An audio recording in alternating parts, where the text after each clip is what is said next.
গতির দানব স্টেট ফার্স্টের গাড়ি। এই দেখুন আমার গাড়ি প্রায় 80-র কাছে গতি। এখনই স্টেট ফার্স্টের গাড়ি আমাকে ওভারটেক করলো। আজ একটু জানার চেষ্টা করব ওনার কাছ থেকে ওনাদের কি গতির কোনো লিমিট আছে কিনা। চলুন দেখা যাক কোথায় যায় ওনাকে ধরা যায়। একটা কথা সব সময় মনে রাখবেন, যত গতি তত ক্ষতি। তাই নির্ধারিত গতিতে গাড়ি চালাবো, আমরা সবাই নিয়ন্ত্রিত গতিতে গাড়ি চালাবো, নিজে নিরাপদ থাকবো, অন্যকে নিরাপদ রাখবো। যে ভিডিওটি দেখতে পাচ্ছেন আপনারা, এটি ফাস্ট ফরওয়ার্ডিং ভিডিও। প্রকৃত গতি একটু পরেই আমরা জানবো, স্ক্রিনে দিয়ে দেবো ইনশাল্লাহ।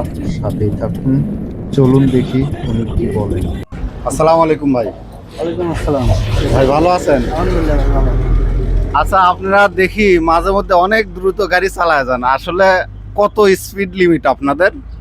জি ভাই, আমাদের এখানে স্টেট ফার্স্ট কুরিয়ার কোম্পানি, এখানে অনেক সচেতনভাবে আর কি পরিচালনার লোক আছে ভাই।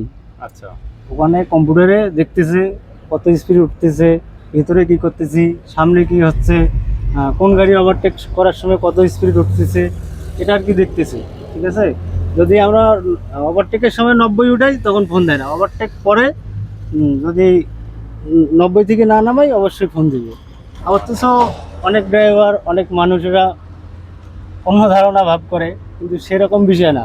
কিন্তু আমাদের কোম্পানি অনেক সচেতনভাবে মানে পরিচালনা করে। কথা হলো কি, এটা যারা যারা ভুল ধারণা করে এটা ভুল মন্তব্য। ঠিক আছে, আমাদের কোম্পানি আল্লাহ রহমত খুব পরিচালনাভাবে চালাইতেছে।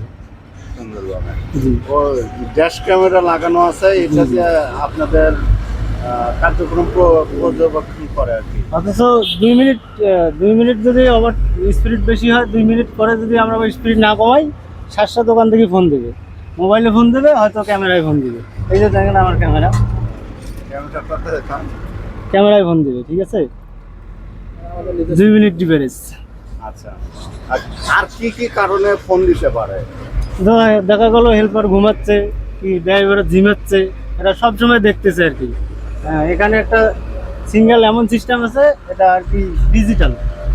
যদি কেউ ঘুমায়, ওখানে একটা লাল বাতি উঠে, অমুক গাড়ি মানে নাম্বার উঠে গাড়িটার, অমুক গাড়ির সমস্যা হচ্ছে কি ঘুমাচ্ছে, সাথে চেক দিচ্ছে। ওখানে ট্র্যাকিংয়ে চেক দেওয়ার পরে যদি হেল্পার ঘুমাচ্ছে, হয়তো যদি ফোন রিসিভ না করি, তাহলে ওখানে ফোন আসে। জি জি, আর অন্য কোনো বিষয় না। আর সবসময় নিয়ন্ত্রিত গতিতেই গাড়ি চালানো উচিত আমাদের, কারণ ক্ষতিগ্রস্ত হলে গাড়ির ক্ষতি হবে, আমরা ক্ষতিগ্রস্ত হব। এই জন্য সবসময় নিয়ন্ত্রিত। কথা হলো কি, একটা দুর্ঘটনা সারা জীবনের কান্না। ঠিক আছে ভাইয়া, এইরকম বিষয়। তবে আমাদের কোম্পানি স্টেট বাস অনেক সচেতনভাবে চলছে। বাংলাদেশ সরকারের যে নিয়ম আছে, সেই নিয়মের মধ্যে থেকে গাড়ি চালাতে হবে।